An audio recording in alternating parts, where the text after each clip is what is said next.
किसान साथियों नमस्कार।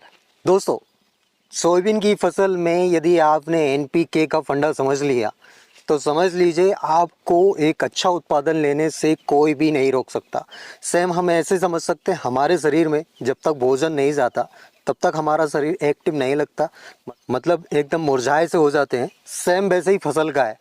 यदि हम खाद उर्वरक सही समय पे सही मात्रा में दे रहे हैं तो हमारी फसल की ग्रोथ भी अच्छी होगी, उत्पादन भी बढ़ेगा और दानों का साइज भी बढ़ेगा, फलियों की संख्या बढ़ेगी, सब कुछ ठीक होगा। लेकिन सही समय पे यदि सही खाद उर्वरक दे रहे हैं तो देखिए दोस्तों, जरूरत से ज़्यादा और ज़रूरत से कम ये दोनों ही नुकसानदायक है।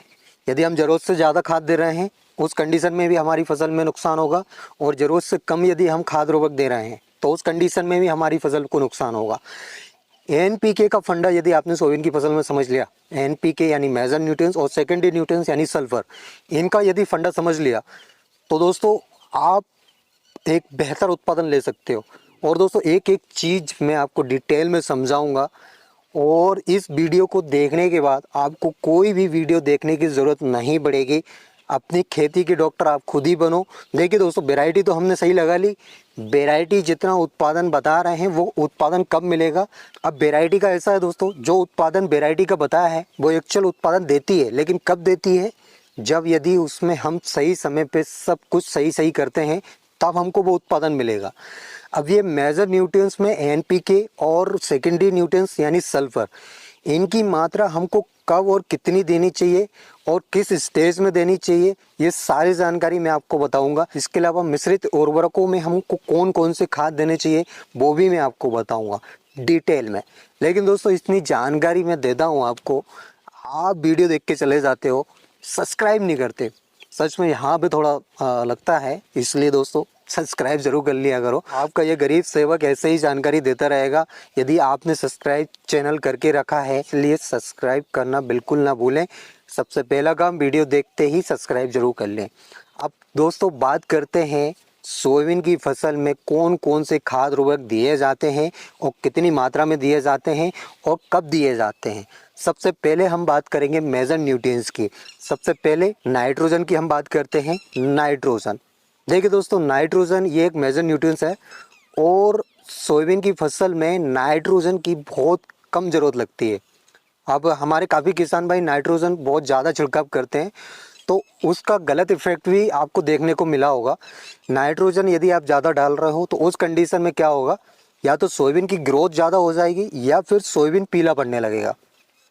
यदि प्रैक्टिकल नहीं किया है तो थोड़ी से क्षेत्र में करके देख लेना। सोयाबीन की फसल में नाइट्रोजन ज़रूरत से ज़्यादा डाल के देख लेना, आपको खुद समझ आ जाएगा।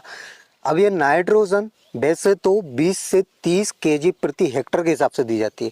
अब कम देने का एक और कारण है दोस्तों, सोयाबीन की जो फसल है वो दलहन और तिलहन दोनों वर्ग में आती है। अब ये दलहन में आती है लेकिन इसकी दलहन खाई नहीं जाती।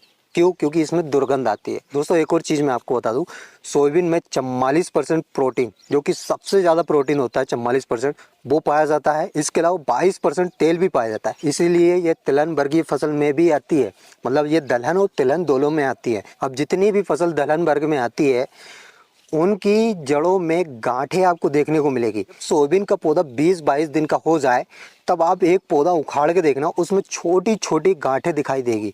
अब ये गांठें वायुमंडल की नाइट्रोजन को ले लेती है, इसीलिए सोयाबीन की फसल में नाइट्रोजन कम से कम दिया जाता है।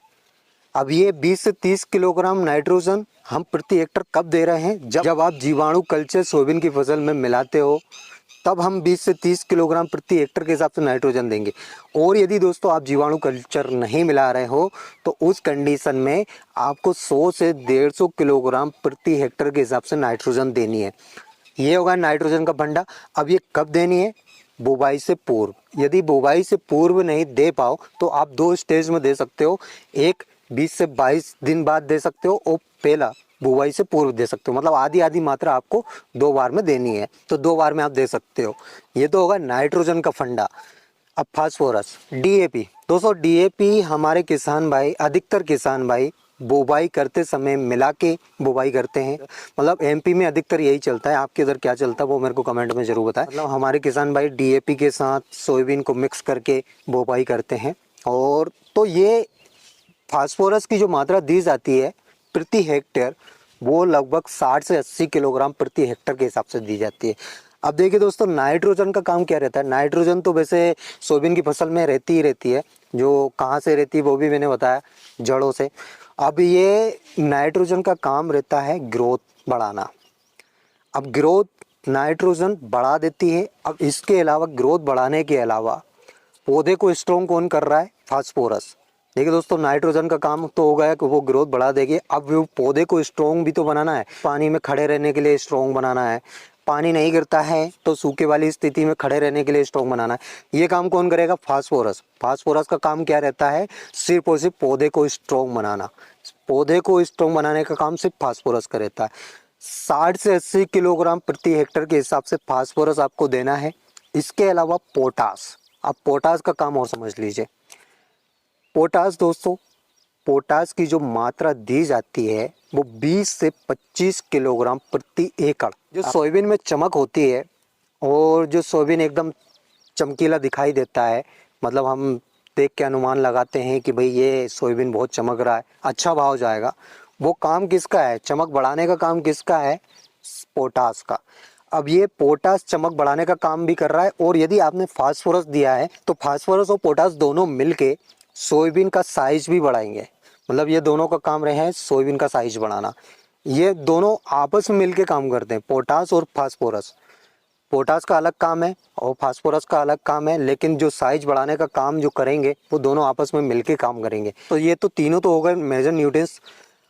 अब सेकेंडरी न्यूट्रिएंट्स में आता है सल्फर, और सोयाबीन की फसल में सिर्फ सल्फर ही डाला जाता है, इसके अलावा और कुछ नहीं डाला जाता। सल्फर का काम है दोस्तों रक्षा करना। रक्षा करना, ये एक रक्षक है। मतलब ये बोल सकते हैं कि जो सोयाबीन की फसल में रोग लगते हैं, बीमारी लगते हैं, उनसे लड़ने की क्षमता प्रदान करता है ये हमारे सोयाबीन के पौधे को। इसीलिए सल्फर की जो मात्रा रखी जाती है आमतौर पे 25 से 30 किलोग्राम प्रति हेक्टेयर के हिसाब से रखी जाती है। तो सल्फर की भी मात्रा आपको डालनी है। अब ये मात्रा जितनी भी जो मैं बता रहा हूँ, नाइट्रोजन, फास्फोरस और पोटास, ये सब आपको बुवाई से पूर्व ही देनी है। बुवाई के बाद आपका कोई भी काम नहीं रहता। सिर्फ हाँ, आप नाइट्रोजन किसी भी कंडीशन में यदि आप नहीं दे पाए तो वो आप 20 से 22 दिन बाद दे सकते हो। बाकी आपको कुछ नहीं देना, सब बुवाई से पूर्व ही देना है। इसके अलावा बीज उपचार का हमारे एक किसान भाई का कमेंट था कि सर बीज उपचार कितने दिन पहले करना चाहिए।